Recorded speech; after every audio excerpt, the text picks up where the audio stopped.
Bonjour à toutes et tous. Aujourd'hui, nous allons parler de RTS ou STR. RTS, Real Time Strategy, ou STR, stratégie en temps réel. Donc des jeux de stratégie en temps réel. Je ne sais pas comment on va pouvoir parler en une minute de ce style de jeu, vu que c'est assez énorme, mais on va tenter de faire de façon pas trop longue.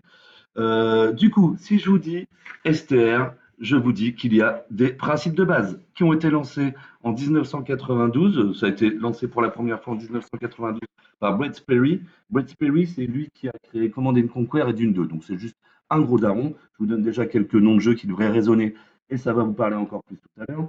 Donc en fait, il a voulu parler de stratégie en temps réel parce que quand il parlait de jeux de stratégie avant 92 ou de wargame, c'était ultra connoté geek et c'était surtout un marché de niche. Et lui, il voulait s'adresser au grand public.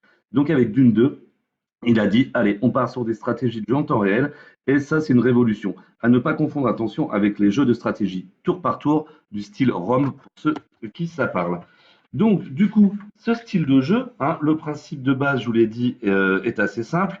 Il faut, en effet, construire, récolter et détruire. Voilà, ça ne va pas évoluer depuis 92 jusque maintenant. C'est la recette magique.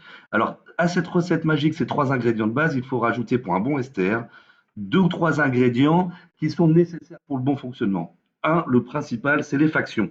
Quand on dit faction, en gros, au début du jeu, vous devez choisir souvent une civilisation ou une nation ou une race. Là, je pense à Warcraft 3, civilisation, et ben, du coup, ça peut être dans civilisation, justement, ou des nations, etc. Nation dans Cossack. Je vous livre quelques petits noms qui devraient quand même résonner hein, quand je vous donne des noms de jeux comme ça.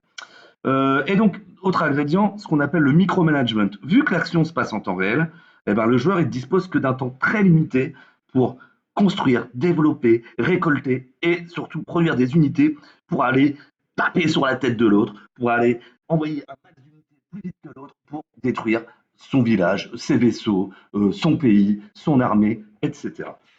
J'espère que c'est clair pour vous. Donc très peu d'évolution, puisque en fait la recette est toujours la même, mais l'évolution elle se fait au niveau depuis quelques années de ce qu'on appelle des batailles en ligne multijoueurs, dans des arènes ou pas. Et donc si je vous parle de Warcraft 3, qui était des bonnes bases dans les années 2000, début des années 2000, pour jouer en ligne, maintenant si je vous parle plus récemment de League of Legends ou de la folie des e-sports, on entend parler un peu partout, maintenant ça doit quand même vous faire comprendre ce que c'est qu'un STR, et vous avez compris qu'on n'a pas fini d'en parler et que ça va continuer à nous faire casser du temps et oublier de se nourrir.